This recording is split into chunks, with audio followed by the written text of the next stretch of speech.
시원하게 한번 부탁드립니다. 감사합니다. 네, 저는 임효준입니다. 저는 이제 교회 이제 부목사로 있고 특별히 이제 교육부에서 아이들 가르치고 있는 목사입니다. 만나 뵙게 돼서 너무 반갑고 제가 이제 93기인가 그랬거든요. 그래서 제가 대선배입니다. 이렇게 영단이고요. 너무 만나 뵙게 돼서 반갑고 정말 귀한 자리인 것 같습니다. 특별히 우리 백기 이 지금 1년에 한 2번 정도 있는 걸로 알고 있는데 벌써 이제 100기를 맞이하게 되어가지고 우리 특별히 또 이 교회 가운데 또 헌신하며 새신자로 나오신 우리 사랑하는 귀한 이제 필그림의 또 식구가 되실 건데 너무 환영하고 반갑고요. 제가 또 나이도 어린데 건방지게 앉아서 할 수 없기 때문에 일어서서 제가 기도로 먼저 시작하고 우리 시작을 한번 해보도록 하겠습니다. 기도하시겠습니다. 사랑의 하나님 아버지 참 감사합니다. 하나님 할렐루야 주님께 영광 올려드립니다. 하나님 모든 기쁨과 또 영광과 또 감사와 존귀 받으시기에 합당하신 아버지 하나님, 특별히 우리 새신자 우리 백기를 맞이할 수 있도록 인도하시고 하나님 아버지 저희 교회 가운데 항상 반석 위에 예수 그리스도는 반석 위에 저희들을 든든히 세워주시사 항상 끊임없이 귀한 우리 성도님들 또한 불러주시고 또 주님 앞으로 나올 수 있도록 인도하심을 감사함을 드립니다. 하나님 우리들의 믿음이 더욱더 신실하게 뿌리 깊이 내려 항상 하나님 기뻐하시는 교회 기뻐하시는 하나님 성도 되기를 간절히 원합니다. 이 시간들을 통하여서 하나님의 기쁨이 되는 방법이 무엇인지 알게 하시고 또 주를 위해 헌신하며 달려갈 수 있도록 인도하시고 바울이 고백했던 것처럼 사나 죽으나 주를 위해서 살아갈 수 있는 복된 저희들 될 수 있도록 하나님이 인도하여 주시옵소서. 이 시간 가운데 함께 하시고 지혜를 더하여 주시어 주님의 말씀 잘 듣는 복된 시간 될 수 있도록 인도하여 주심을 믿사오며 살아계신 우리 구주 예수 그리스도 이름으로 감사하며 기도드렸사옵나이다. 아멘. 감사합니다. 제가 오랫동안 지금 생각해보면 거의 16년을 이제 어린이 아이들 사역을 많이 했었습니다. 물론 이제 초창기에는 어른 사역들도 하긴 했고요. 저는 한국에 있었을 때는 이제 미국에 온 지 11년이 됐는데 한국에 있을 때는 좀 작은 교회를 섬기다 보니 다 했었어야 됩니다. 성가대도 했고 청년부도 했고 목사님과 같이 신방도 다니고 뭐 어린아이도 맡고 이제 특별히 이제 어린아이만 맡은 지는 이제 거의 어린아이 사역만 16년을 했는데요. 그러다 보니 제가 버릇이 있습니다. 이렇게 경직된 분위기를 별로 좋아하지 않습니다. 그리고 제가 뭐라고 여기 앞에 나와서 어떻게 또 뭐 강의를 하고 또 나누겠어요. 그냥 하나님 말씀을 증언하고 또 함께 나누는 거니까 또 이 시간이 기쁨이 되었으면 좋겠습니다. 재밌었으면 좋겠고요. 그래서 우리 이번에 좀 우리 아이스 브레이크를 위해서 우리 서로 다 옆에 분들 다 아세요? 잘 모르세요? 우리 잘 모르시죠? 혹시 실례가 안 된다면 지금 약간 노곤노곤한 시간이거든요. 왜냐면 예배 드리고 왔고 밥도 먹었겠다. 눈꺼풀이 이제 조금씩 무거워지는 순간인데 혹시 괜찮으시다면 마사지 괜찮을까요? 어깨 좀 그러면 안 돼요? 안 돼요? 그러면 우리 인사 원래 애들끼리 하면 막 시키거든요. 막 마사지 하고 우리 서로 허가하고 이러는데 지금 충분하지 않습니다. 그러면 서로 우리 사랑합니다. 잘 오셨습니다. 우리 한번 인사 나누시겠습니다. 잘 오셨습니다. 네. 서로 우리 이 성함들은 다 아세요? 저희도 잘 모르시죠? 그러면 제가 2분 잠깐 드릴게요. 2분. 이제 2분 드릴 테니까 이제 성함 나누시고요. 오늘 예배 어땠는지 아니면 뭐 한 주 동안 어땠는지 짧게 우리 좀 나눠주시면 감사하겠습니다. 옆에 분들 특별히 우리 눈을 쳐다보면서 우리 성함이 어떻게 되세요? 우리 인사 나눠주시고 하루 어떠셨는지 2분 드리겠습니다. 네.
장모님 저희가 2시부터 좀 그냥 저한테 주어진 시간이 30분인가요?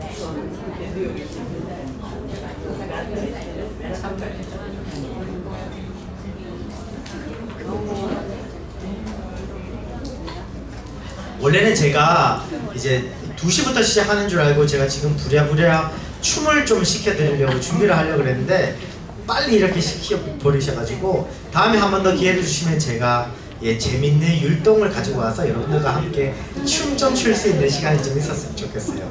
우리 이제 다 알죠? 제가 다들 이제 우리 점잖으신 분들이시고 이제 또 차분한 거 좋아하시고 저희 교회가 이렇게 항상 점잖하고 젠틀하신 분들이 많이 오시기로 유명한 교회거든요. 근데 이제 그걸 제가 깨는 걸 굉장히 좋아합니다. 그래서 막 시켜드리고 춤추게 해드리고 그러면 또 좋아하세요. 너무 우리가 또 하나님 앞에서 또 우리가 자유롭게 하나님의 은혜와 사랑과 감사를 받은 자로서 또 하나님 기쁘게 찬양하는 것은 또 얼마나 좋아요. 때로는 또 몸도 움직이고 찬양하고 하면 이 없던 에너지가 막 생기거든요.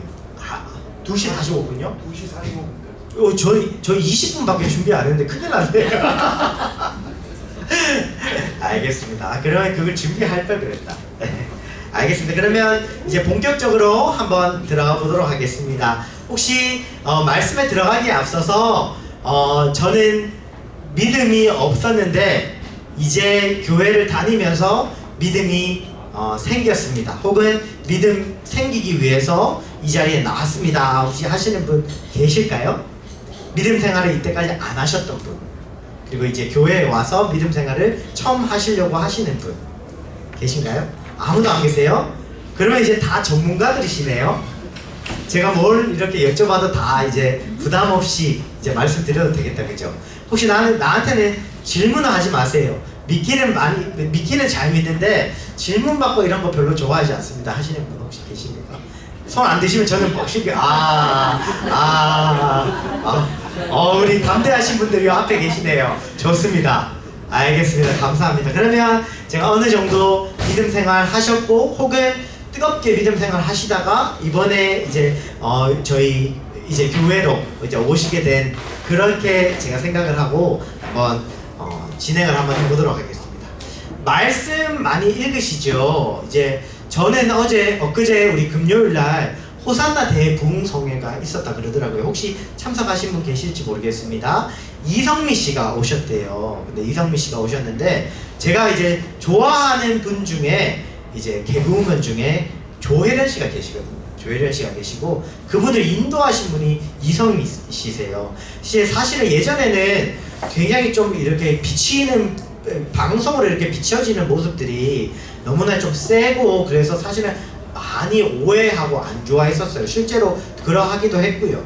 근데 이제 최근에 또 이제 직접 제가 간증을 들으러도 이제 그런 기회가 있어서 갔고 또 이제 이렇게 많은 방송들이나 매체나 이런 걸 통해서 봤을 때 모르겠습니다. 마음이 본심은 어떤지 모르겠지만 확신으로 증언하는 가운데 이제 하나님 위해서 살겠다라고 그렇게 결심하며 가는 그런 부분들이 참 많이 감동이 되고 도전이 되는 부분이 있었습니다. 그 이성미 씨도 그렇게 이야기를 하시고 조혜련 씨도 그렇게 이야기를 하시는데 날마다 성경을 읽으신대요. 그리고 벌써 100독을 하셨답니다. 100독. 와, 100독이 말이 100독이죠. 사실 1년에 너무 부끄럽습니다. 1년에 교육자인 저도 1년에 한독 하기가 쉽지가 않습니다. 쉽지가 않고 저는 특별히 이제 매주 아이들 말씀을 또 준비하고 새벽 기도도 하고 또 이렇게 분들을 위한 또 설교도 준비할 때 항상 이런 포인트들을 보잖아요. 그러니까 쭉 이어서 연대기별로 사건별로 이렇게 쭉 읽는 것이 아니라 오늘 말씀에 대한 내용의 주제나 혹은 주어진 그 본문을 보기 때문에 본문과 뭐 다른 부분들을 이렇게 연결시켜서 보기 위해서 성경을 주로 보지 쭉 이렇게 이어서 보는 거는 보기는 봅니다만 이제 1년에 한 번 이제 읽으면 많이 읽는 편입니다. 근데 그런 이야기를 듣다 보니 말씀이 항상 생활화가 돼 있고 말씀 읽기를 기뻐하는 그런 모습들을 보니 참 부끄럽고 감사하고 또 그렇게 해야 되겠다라고 하는 또 마음도 또 생기고요. 너무 좋더라고요. 특별히 그 이성미 씨가 그 강조하는 것이 아이들 교육이었어요. 아이들 교육 뭘 위해서 그렇게 시키십니까? 특히나 한국에 있는 우리 부모님들은 아이들의 교육에 너무나 포커스가 되어 있거든요. 그렇기 때문에 아이들 신앙교육보다 그렇게 사교육이나 학교교육 시키는 거 왜 그렇게 시키냐고 담대하게 이야기하는데 사실은 좀 속이 시원한 부분들이 있더라고요. 우리 아이들이 신앙교육을 바르게 자라나는 것이 너무나 중요한데 그거 외에 그거 말고 제외하고 이제 세상 교육만 시키려고 하니 그런 모습들이 참 안타까운 부분들이 많았는데 그런 부분들을 깨워줘서 너무 좋았습니다. 자, 근데 여러분들에게 한번 여쭤보고 싶습니다. 말씀 얼마나 많이 읽으십니까? 하루 중에 시간을 내어서 짧게 15분이나 한 30분이나 정해진 그런 말씀들을 혹시 읽고 계시는 분 계십니까? 자랑 마음껏 하셔도 됩니다. 예, 겸손치 마시고 자랑 마음껏 해주시면 됩니다. 없으세요? 그러면 솔직히 우리 이 시간은 우리끼리 있는 거예요. 제가 어디 가서 아무 얘기 안 하거든요. 담임 목사님이랑 만날 기회가 잘 없어요. 솔직하게 나는 말씀 읽는 게 좀 부담스럽다. 잘 모르겠고 읽는 게 사실 창세기 막 주구장창 매년 1월 1일만 시작되면 창세기 전문가들이시잖아요. 하다가 이제 출애굽기까지 재밌다 하다가 이제 레위기 민수기 가면서부터 끊기는 경우가 참 많이 있는데 그런 부담이 있다. 성경을 읽을 때 부담이 있다라고 하시는 분 계십니까? 그죠? 솔직하게 저도 있습니다. 예, 없으면 거짓말이죠. 근데 혹시 사시면서 우리 성경을 읽으시다가 다윗이 이런 얘기를 하죠. 내가 하나님의 말씀을 보니 하나님의 말씀이 어찌 그리 단지요 꿀송이보다 더 달더이다. 이런 경험을 혹시 해보신 적 있으십니까? 할렐루야, 할렐루야. 자랑 마음껏 하셔야 됩니다. 그렇죠? 그러면 언제 제가 한번 인터뷰를 한번 봐봐. 언제 그렇게 꿀송이처럼 달다고 느끼셨습니까? 믿기 시작한 지 네. 한 2년 그때부터 되고 그 어느 부분에서 그런 걸 느끼셨어요? 그냥 말씀이 살아있는 것 같아요. 할렐루야, 아멘. 감사합니다. 또 다른 분 계십니까? 우리 이쪽에 아까 누가 계셨는데 손 드셔서 꿀송이자 예. 어떤 부분에서 그렇게 느끼셨습니까? 저는 모태신앙이었는데 사실은 그냥 믿음 없이 교회만 왔다 갔다 하다가 좀 커서 한 20대 후반에 미국에 와서 어떻게 하다 보니까 그냥 성경 공부를 하고 싶다는 생각에 성경 공부하는 교회를 다니기 시작했는데 네. 그때는 그렇다고 제가 못 느꼈어요. 진짜 꿀보다 달랐구나라는 걸 나중에 가서 제가 느낀 게 그냥 매일매일 아침에 일어나자마자 성경책을 그냥 2-3시간씩 계속 읽었던 게 그때가 그랬구나. 네. 막 주말에도 밖에 안 나가고 네. 친구들이 만나자 그랬는데 너무 저는 안 나가시고 읽으시고. 네, 그랬던 게 기억이 있으시군요. 네, 그랬던 네. 그때가 그랬다라는 생각이 네. 들어요. 제가 이제 권고드리고 싶은 거는 그리워만 하지 마시고 다시 한번 지금도 매일 사실 5장씩 읽어요. 5시간씩 읽으세요? 아니 5장씩. 5장씩. 좋습니다. 그러시구나.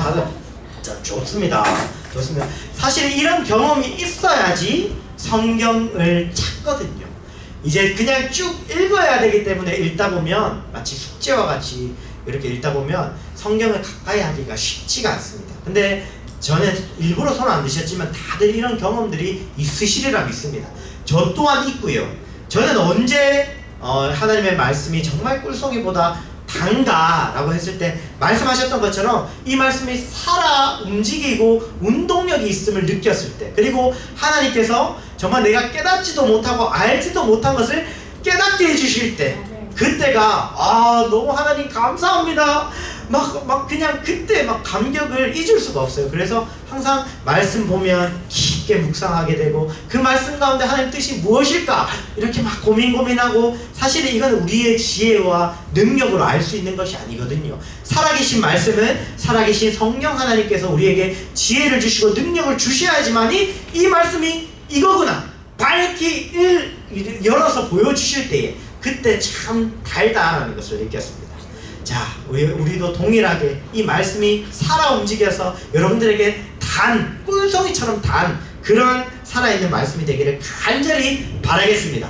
제가 이 말씀을 왜 먼저 드리냐, 오늘 주제가 바로 이것과 관련되어 있기 때문입니다.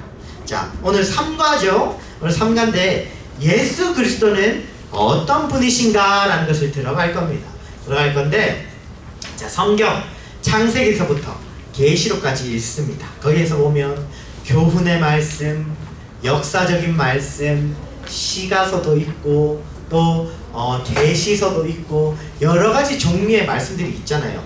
자, 이 창세기 1장에서부터 계시록에 끝나는 장까지 쭉 읽다 보니 어떠한 공통점을 발견한 적이 있으십니까? 하나도 빠짐없이 성경의 66권 모두 어떤 공통점을 가지고 있을까요? 구약은 구약의 히스토리, 신약은 신약의 이야기. 근데 이 성경이 하나로 보이실 때가 있으셨습니까? 자, 성경은 우리가 어떻게 읽어야 될까요? 성경을 어떤 시각으로 바라봐야 될까요? 맞습니다. 우리 창세기도 그렇고 이거는 하나님의 살아계신 역사입니다. 실제로 있었던 역사이고요. 하나님께서 살아계신 하나님께서 옛적의 모습들을 통해서 오늘날 지금 이 시대에도 밝히 알려주시기 위하여 보여주신 하나님의 역사가 맞습니다. 그러면 이 역사 가운데 성령께서 성경에서 무엇을 우리에게 나타내시고 계시는가? 구약은 구약의 역사로 끝나는 것인가? 구약의 계시는 구약의 계시로 끝나는 것인가? 아니면 뭔가 거기에서 발견할 수 있는 무엇인가가 있는 것인가? 이런 것들을 한번 잘 생각해 보시면요, 너무나 성경이 재미있을 것입니다. 오늘 본격적으로 예수 그리스도는 어떤 분이신가 들어가기에 앞서 성경책 다 가지고 계시죠? 요한복음 5장 39절 말씀 우리 한번 찾아보도록 하겠습니다. 요한복음 5장 39절 말씀 우리 찾으신 분 우리 한번 읽어봐 주시면 감사하겠습니다. 저희가 주님에서 형을 생각하고 주님을 인도하니까 이 주님과 내게 전하는 것입니다.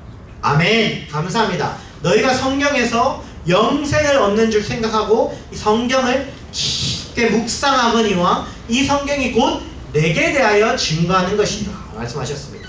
자, 그러면 여기서 말하는 내게 대하여라고 하는 나는 누구일까요? 예수 그리스도십니다. 그렇죠? 잘 생각해 보셔야 돼요. 우리 히브리서 말씀 한번 보겠습니다. 히브리서 1장 1절 말씀.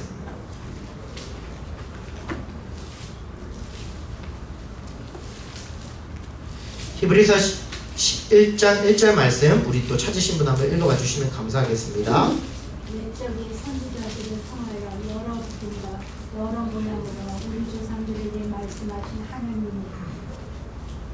예, 계속해서. 네. 이 모든 날 마지막에는 아들을 통하여 우리에게 말씀하셨으니. 아멘. 감사합니다. 거기까지만 부탁드리겠습니다. 감사합니다. 자, 지금 제가 무엇을 얘기하고자 하시는지 혹시 감이 오십니까? 보세요. 너희가 요한복음 5장 읽으셨죠? 너희가 성경에서 영생을 얻는 줄 생각하고 성경을 깊게 묵상하거니와 라고 했잖아요. 여기서 나오는 성경은 무슨 성경일까요? 구약이죠. 구약의 율법이죠. 그게 성경이었어요. 이때 당시. 이때는 신약이 없었습니다. 아직 나오기 전이거든요. 그러면 너희가 성경에서 영생을 얻는 줄 생각하고 성경을 읽는데 구약에서 예수님이 등장합니까? 안 합니까? 있어요. 그죠? 어렵죠? 근데 성경의 모든 내용들, 오늘 방금 읽으신 히브리서 1장 1절 말씀 읽으신 옛적의 선지자들로, 이 선지자들은 어느 선지자냐 하면 구약의 선지자들이거든요. 아브라함이나 노아나 모세나 느헤미야나 예레미야나 이런 수많은 선지자들이 있지 않습니까? 이 선지자들을 통하여서 마지막에 누구로 말씀하셨냐면 아들 예수 그리스도로 말씀하셨다고 했습니다. 자, 그러면 구약의 예수가 있습니까? 없습니까? 하면 어떻게 얘기해야 됩니까? 있습니다. 이렇게 담대하게 말씀하셔야 돼요. 모든 성경에서 구약에서부터 모든 이스라엘 역사를 통해 하나님의 역사를 보여주셨지만 그 역사 가운데 누구를 지금 나타내고 조명하고 계시느냐? 이 예수 그리스도를 나타내고 있다라는 겁니다. 그러면 에스라서에서 예수님을 찾을 수 있습니까? 없습니까? 있죠, 당연히. 창세기에서는요, 당연히 있죠. 당연히 있죠. 이거를 하나님께서 알게 하셨을 때, 하나님, 그렇군요. 하나님 이 말씀을 우리에게 주시려고 구약의 이런 선지자를 통해서 이 말씀을 하셨군요. 이걸 발견하니까요, 성경을 읽으니 하나님 말씀이 어찌 그리 단지요. 그게 뼛속까지 막 이렇게 느껴지더라고요. 그래서 설교를 할 때마다 항상 이 예수 그리스도를 발견하고 증언하기 위해 애쓰고 있습니다. 여러분들도 성경을 읽으실 때에 이 구약은 구약의 내용으로 끝나는 거다 라고만 생각을 하신다면 어떤 거는 교훈의 이야기를 할 거고 어떤 거는 뭐 시의 노래에 대한 걸 할 건데 그렇게만 끝나면 교훈으로 끝날 수밖에 없는 거예요. 근데 이 교훈의 말씀을 통하여서 예수 그리스도로 이어질 때에 이것이 우리에게 생명이 되고 피와 되고 살이 된다는 것이죠.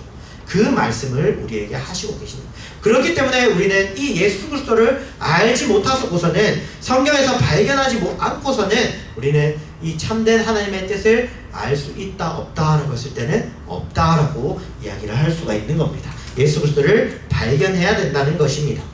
자, 그러면서 이제 본격적으로 한번 들어가 보시면 성경에서 말하는 예수 그리스도는 어떤 분이신가? 그리고 더 나아가 나에게 그 예수 그리스도는 어떠한 분이신가를 오늘 한번 생각하시고 고민하시고 돌아가는 귀한 시간이 되었으면 좋겠습니다. 자, 먼저는 사복음서에 소개된 예수 그리스도이십니다. 사복음서는 마태, 마가, 누가, 요한복음입니다. 읽으시면서 참 똑같은 사건인데 왜 이렇게 다르게 표현되었지? 예수님의 죽음의 사건도 그렇고 예수님이 어떤 복음서에서는 그 안에서 계셨다, 어떤 복음서에는 천사가 있었다, 이렇게 하는 좀 틀린 부분도 있고 또 같은 사건인 것 같은데 7병이어의 사건도 있고 5병이어의 사건도 있고 다르게 표현한 것들이 많이 있거든요. 왜 그럴까? 그리고 이 복음서는 어차피 복음이라고 하는 것은 예수 그리스도 아들의 소식을 복음이라고 하죠. 예수 그리스도의 스토리인데 왜 이렇게 다르게 표현됐을까 궁금해하신 적 있으시죠? 그 이유가 여기에 있습니다. 사복음서에는 다양하게 저자에 따라 예수 그리스도가 표현되어 있는데 다르게 표현되어 있습니다. 먼저는 마태복음. 마태복음은 저자가 마태입니다. 마태는 여러분들 아시다시피 직업이 세리였죠. 세리인 마태였고 이 마태는 누구에 대하여서 이것을 증언했냐면 바로 유대인에게 복음을 증거하였습니다. 세리인 마태는 그의 말을 듣는 화자, 청중을 지금 유대인으로 두고 이야기를 했던 것이 바로 마태복음입니다. 그러면서 이러한 관점이 구약의 예언을 성취하신 메시아, 구약의 그 약속을 성취하신 메시아에 초점을 두고 이것을 전했던 것입니다. 그리고 그분은 다윗의 자손으로 오신 왕이었습니다.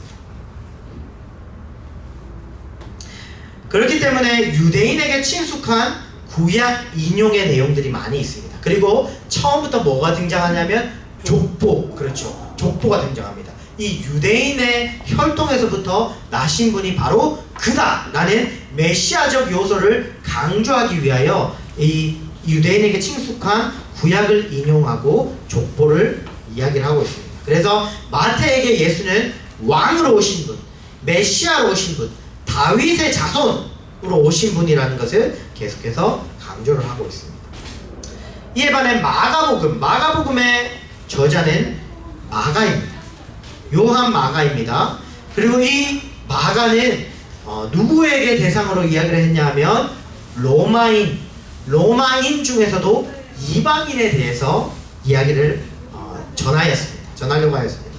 그러므로 이 관점이 고난받는 종, 행동과 능력으로 섬기신 예수, 이 종으로서의 예수를 계속해서 강조했습니다. 고난받는 종으로서의 예수를 강조했습니다.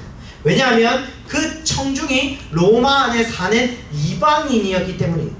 그 삶이 주도적인 삶이 아니었죠. 남에게 이끌리는 삶을 살아갈 수밖에 없는 이 이방인들, 고난 가운데 있을 수밖에 없는 이런 이방인들에게 예수도 그런 분으로 오셨어, 고난받는 종으로 오신 분이야, 섬기기 위해 오신 분이시야 라는 것을 이야기하기 위해 다른 어떤 설명보다 행동하는 것, 그리고 그의 능력을 나타내는 것을 강조하여서 이렇게 전하였습니다. 그것이 바로 마가복음입니다. 그렇기 때문에 마가복음을 생각하면 예수는 아들이시지만 종으로 오신 분을 강조하고 섬기고 고난받으신 분을 강조한다라는 것을 이해하시면 되겠습니다. 누가복음입니다. 누가복음은요, 의사인 누가에 의해서 지어진 겁니다. 이때의 청중들은 누구였냐면요, 이방인인 헬라인들이었습니다. 로마인 이방인이 아닌 헬라 이방인들에게, 그리스 문화권 안에 살고 있는 헬라인들에게 전하는 말씀이었습니다. 그리고 누가의 관점은 이 예수 그리스도가 누구로 오셨냐면 인간 예수, 인자로 오신 인자로 오신 사람의 아들로 이 땅 가운데 온 인류를 위해 오신 완전한 인간이심을 강조하는 것이 바로 누가복음이었습니다.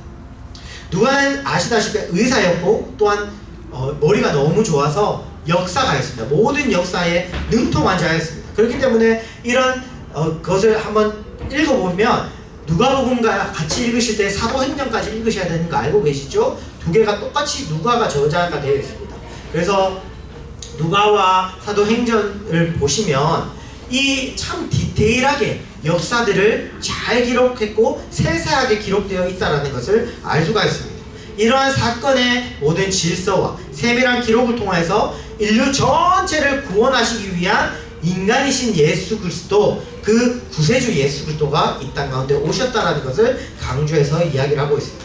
왜냐면요, 이 헬라인 또한 지성인이었기 때문입니다. 똑똑했기 때문에, 이들은 이성을 강조하는 사람들이었기 때문에 그런 이성적인 것들, 역사적인 것들, 그리고 논리적인 것들로 이야기를 해서 그들을 납득시키고 듣게 하기 위해서 이렇게 완전한 인간으로 오신 예수를 강조했다라는 것을 알 수가 있습니다. 다음은 요한입니다. 마지막 요한은 사도 요한이고요. 사도 요한이 저자이고요. 이 듣는 청중들은 교회 공동체, 요한이 사복음서 중에 가장 늦게 이제 지어진 책이거든요. 그러다 보니 교회가 이제 예수 그리스도로 말미암아 세워졌고, 그리고 제자들로 말미암아 세워졌고, 그 교회 공동체와 모든 사람들에게 이 예수 그리스도의 말씀을 증언하고 믿음에 깊게 뿌리 내리게 하기 위하여 전하기 위해 쓰여진 것이 바로 요한복음입니다. 그렇기 때문에 예수 그리스도는 하나님의 아들로 오신 분이시다. 완전한 하나님이시요 또 완전한 인간으로서 오신 분이시다.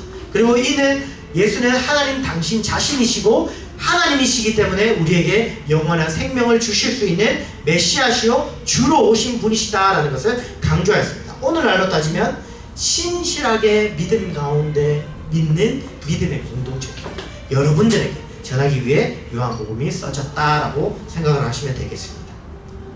이해가 되시죠? 그래서 특별히 요한은 이렇게 자기 자신을 나타낼 때에 나 요한은 이라고 요한복음이 이야기하지 않고 사랑하는 제자라고 자신을 표현하고 있습니다. 수많은 곳곳에 요한복음 보시면요. 근데 예수가 가장 사랑했던 제자가 바로 요한이 아니었나, 그렇게 또한 추측을 하고 가장 가까운 제자로 알고 있습니다. 그리고 신학적이고 깊은 영적인 의미를 담아서 이 예수를 하나님의 아들로 계속 증언하여 믿음에 깊게 뿌리 내리게 하기 위하여 가르치고 알려주었다라는 것을 우리가 볼 수 있습니다. 자, 그러면 왜 이 사복음서 각각 저자가 다르고 각자 연대기도 다른, 그리고 사건들도 조금씩 다른 이 왜 사복음서를 우리에게 주셨을까? 이제부터 이제 질문이 이제 들어갑니다. 이제 질문, 사복음서 왜 주셨을까요? 왜 이거 보라고? 또 왜 또 다 다르게 쓰셨을까요? 물론 첫 번째의 이유는 각자 저자가 다르고 청중이 다르고 그때에 강조하고자 했던 내용과 사실이 달랐기 때문에 각각 다른 뉘앙스와 문체로 작성됐다라는 것은 우리가 알겠습니다. 그러면 왜 우리에게 이 사복음서를 읽게 하시고 보여주시고 주셨을까요? 다 아십니까? 다른 관점을 다 이렇게 포괄해서 보라고 주시지 않았을까 싶습니다. 감사합니다. 다른 모든 관점들도 포괄해서 이렇게 보라고 우리에게 주셨다. 좋습니다. 제가 조금 이따가 또 부연 설명 드리겠습니다. 또 예. 중에 이럴 때 내가 중에 있는데 다른 사람이 나이 아니고 모르는 사람 있잖아요. 네. 굉장히 있고 이방인도 있고 그런 분도 있고 아이 있고 다 있으니까 그 사람한테 좀 달라붙게 하게 되는 맞습니다. 네. 또 더 네, 감사합니다. 아주 좋습니다. 아유, 한 번만 더 한번 들어보도록 하겠습니다. 왜 이 사복음서를 또 나에게 주셨습니까? 우리에게 주셨습니까? 감사합니다. 정확하게 사실 두 분 다 말씀해 주셨거든요. 말씀해 주셨는데 예수님의 다양한 시각을 우리에게 보여주셔서 이분을 포괄한다는 것 이렇게 표현할 수 있어요. 이분을 더 온전하게 깨달을 수 있게 하기 위해서 우리에게 주신 것입니다. 그리고 여러 사람들에게 이야기를 함으로써 구원의 확증이 이 유대인에게만 뿐만이 아니라 이방인들에게까지도 전해지며 또한 모든 인류를 구원하시기 위한 하나님의 계획임을 알게 하시기 위해 말씀하신 대로 우리에게 이 사복음서를 주셨다는 것. 그리고 가장 중요한 건 예수님이 구약에 약속된 메시아이시오. 이분으로 말미암지 않고서는 구원을 얻을 수 있는 방법이 없기 때문에 이분을 통하여서 다양한 각도로 다양한 입체적으로 이분의 삶과 행실과 또 행했던 모든 말씀들과 그를 이루셨던 하나님의 뜻과 일을 믿음으로 말미암아 특별히 십자가의 사건을 통하여서 우리를 죄 가운데서 건져내시기 위해 희생하시고 그의 피를 믿고 의지하며 그 길로 나아가는 모든 자들에게 구원을 베푸시게 하기 위해서 우리에게 이 사복음서를 주셨다라는 것을 아시면 되겠습니다. 여러분 이 사실 믿으십니까? 아멘. 확신으로 믿으십니까? 아멘. 아멘. 이거 여기서 아멘 안 나오면요 어디서 아멘 할까요? 예수 그리스도께서 우리를 위해 죽으시고 그의 죽음으로 말미암아 우리는 생명을 얻었다는 것. 죽을 수밖에 없는 또 죽었던 우리를 살리시게 하시기 위하여 이 땅 가운데 그 아들 예수 그리스도를 보내주시고 아들을 우리에게 밝히 보여주심으로 말미암아 구원의 확신 가운데 우리의 삶을 이 땅에서 살아가는 것이 아니라 이 땅 넘어 저 하늘의 땅 하늘의 소망을 두고 살아가게 하기 위해서 사복음서 가운데 예수 그리스도를 확증케 하시고 우리에게 증언하셨다. 이것에 항상 아멘 하시며 감격할 수 있는 복된 여러분들 되시기를 간절히 바라겠습니다. 시간이 없기 때문에 빠르게 진행 한번 해보도록 하겠습니다. 먼저 요한복음 20장 30절에서 31절 말씀. 요거는 요한복음의 주제예요. 성경의 전체 주제라고 해도 과언이 아니기 때문에 다 같이 찾아보시겠습니다. 요한복음 20장 30절에서 31절 말씀입니다. 우리 찾으신 분, 특별히 우리 남성분께서 큰 소리로 한번 읽어봐 주시면 감사하겠습니다. 20장 30절에서 31절 말씀. 예수께서 제자들 앞에서 예수께서 제자들 앞에서 이 책을 그릇되지 아니한다는 표적하고 많이 행하였으나 오직 이것을 기록하면 너희로 예수께서 하나님의 아들 그리스도이심을 믿게 하려 하며 또 너희로 믿고 그 이름을 힘입어 생명을 얻게 하려 하며. 아멘. 자, 성경의 전체 주제라고도 해도 과언이 아닌 것은 예수께서 누구시요? 하나님의 아들이시요. 그리고 이 하나님의 아들 그리스도 메시아이심을 믿게 하기 위함이요. 그리고 그를 믿음으로 말미암아 예수 그리스도의 이름을 힘입어 뭐요? 영생을 얻게 하려 합니다. 그렇죠? 이것은 우리의 상급이에요. 우리는 영생을 바라고 주를 믿는 것은 아닙니다. 당연히 우리에게 주시는 상급이고 선물이기 때문에 감사함으로 우리는 영생을 누리며 살아가야 되는 자들은 맞지만 우리는 하나님이 이 땅 가운데 우리를 불러주신 목적과 우리를 이 땅 가운데 살아가게 하시는 이유 그 자체가 예수 그리스도를 찬양하며 예배하며 믿게 하기 위해서 우리를 지으셨기 때문에 당연히 우리가 그를 믿고 나가는 것은 우리의 사명이요 우리가 당연히 해야 될 것입니다. 그러나 이 예수 그리스도를 신실하게 믿고 달려가는 자들에게 무엇을 주시냐면 영생, 영원한 생명을 우리에게 주시게 하기 위해서 예수 그리스도를 이 땅 가운데 보내주셨다. 이것이 요한복음의 주제요 성경 전체의 주제라고 해도 과언이 아닐 것입니다. 이것을 꼭 믿으시며 예수 그리스도의 이름을 힘입어 영생 가운데 그 소망 가운데 날마다 우리는 기쁨으로 살아가야 되지 않나 그렇게 생각이 됩니다. 자, 그러면 요한복음 14장 1절에서 11절 말씀에는 예수님께서는 자기 자신에 대해서 어떻게 말씀하셨냐면 너무나 잘 하시는 말씀이죠. 나는 길이요 진리요 생명이니 나로 말미암지 않고서는 아버지께로 올 자가 없느니라. 요즘은 길이 얼마나 많은지 모릅니다. 얼마나 많은지. 예수 말고요 충격적인 사실을 하나 말씀드리면 신학교에서도 가르치는 것이 예수만이 유일한 길은 아니다라고 가르치는 것이 이 시대의 신학교예요. 거기서 수많은 신학생들이 배출되고 예수를 단순히 선한 인간, 영향력 있는 인간, 본받을 사람 그렇게만 바라보고 있는 것이 오늘날의 현실입니다. 여러분들은 너무 신실하셔서 그런 세태들을 모르시고 계시겠지만 수많은 교회와 또 신학생들 가운데 예수를 구주로 하나님의 아들로 하나님 당신 자신으로 믿지 않는 자들이 참 많이 있습니다. 그러나 우리는 분명히 아는 것은 예수께서 말씀하시죠. 나는 길이요라고 말씀하셨습니다. 근데 저는 아이들에게 이 말씀 가르칠 때요 나는 I am only the way 이렇게 가르칩니다. 왜냐하면요 나로 말미암지 않고서는 아버지께로 올 자가 없다라고 이야기했죠. 여기서 only가 포함되어 있는 거예요. 예수 그리스도 말고는요 하나님을 볼 수도 없고요 하나님 만날 수도 없고요 대화도 할 수 없는 거예요. 만날 수가 없는. 근데 어떻게 다른 길이 있다라고 이야기를 할 수 있습니까? 하나님과 예수님 말고 직접 만날 수 있는 방법이 도대체 어디 있단 말입니까? 주님이 말씀하셨는데 그 사람들은 이제 말씀도 안 믿는 거예요. 비평학적으로 이 말씀을 봐서 말씀을 걸러 듣고 전부 다 이렇게 믿지 않기 때문에 예수만이 참 길이 아닐 수 있다라고 이렇게 애매하게 이야기를 하는 겁니다. 우리 확신 중에 예수만이 생명이요 길이요 예수만이 진리라는 것을 항상 선포하시며 살아가시기를 바랍니다. 그리고 예수님을 본 자는 누구를 봤어요? 아버지를 본 거예요. 그러니까 우리가 아버지를 볼 수 있는 방법이 없어요. 예수 그리스도 외에는요. 이 말씀 외에는요. 우리가 이 말씀을 성경책을 말씀이라고도 하지만 말씀으로 오신 분이 누구십니까? 예수 그리스도세요. 요한복음 말씀에 보시면 생명의 떡으로 오셨고 나는 말씀으로 오신 분이시다. 그분이 바로 예수 그리스도라고 증언하고 있잖아요. 이 로고스 말씀 자체가 예수 그리스도신 거예요. 그렇기 때문에 말씀을 안다는 것은 예수 그리스도를 아는 것이고 예수 그리스도를 알고 본다는 것은 하나님을 알고 본다는 것과 동일한 의미라는 것입니다. 그리고 주님께서 말씀하십니다. 제가 제일 좋아하는 말씀이에요. 내 안에 너 있다.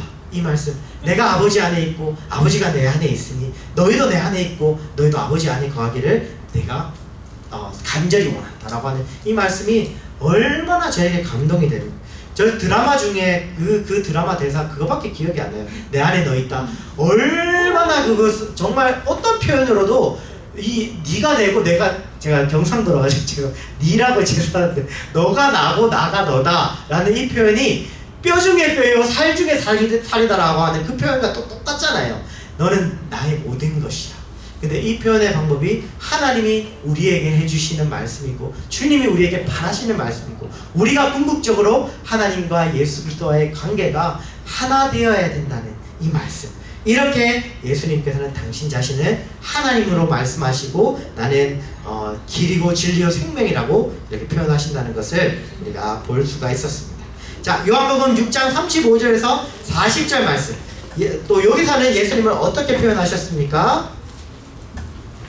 여기서는 어떻게 표현하셨냐면 생명의 떡이다 라고 이야기를 합니다. 이 생명의 떡이다 라고 하는 표현, 이때 당시 우리는 한국인으로서 떡이라고 표현하지만 성경 안에서는 영어로는 bread라고 표현이 되어 있습니다. 생명의 떡인데 여기서는 한 번씩 배고플 때 뭐 가끔 먹는 간식의 떡으로 이야기를 하는 것이 아니라 주식이에요. 주식.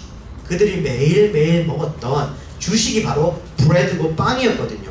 근데 이 예수 그리스도께로 오는 자는 생명이 그 안에 있으니, 생명이 떡이라고 하니 이 빵을 먹지 않고서는 살아갈 수가 없는 거예요. 육신적으로도. 그러나 우리의 육신적인 것뿐만이 아니라 영적인 생명까지도 예수 그리스도 안에 있기 때문에 예수 그리스도를 먹는 자는 이제 영과 육과 이 모든 것들이 하나님 안에서 영원토록 그의 생명을 받아 살아갈 수 있는 자로 된다라는 뜻으로 우리에게 예수 그리스도는 당신 자신이 생명의 떡이다 라고 보여주셨습니다. 이 생명의 떡이다 라고 하는 것을 직접적으로 보여주신 사건이 있습니다. 뭡니까? 바로 오병이어의 사건이죠. 오병이어의 사건을 통해서 예수님은 단순히 그것을 미라클로 보여주는 것이 아니라 사인으로 보여주셨습니다. 사인과 미라클은 다릅니다. 기적이 아니라요, 표적이에요. 표적은 무언가를 보여주기 위해 너희는 이거 못 깨닫잖아, 이거 깨달으라고 내가 이거 보여주는 거야 라고 보여주는 것이 사인이거든요. 그 사인이 오병이어였어요.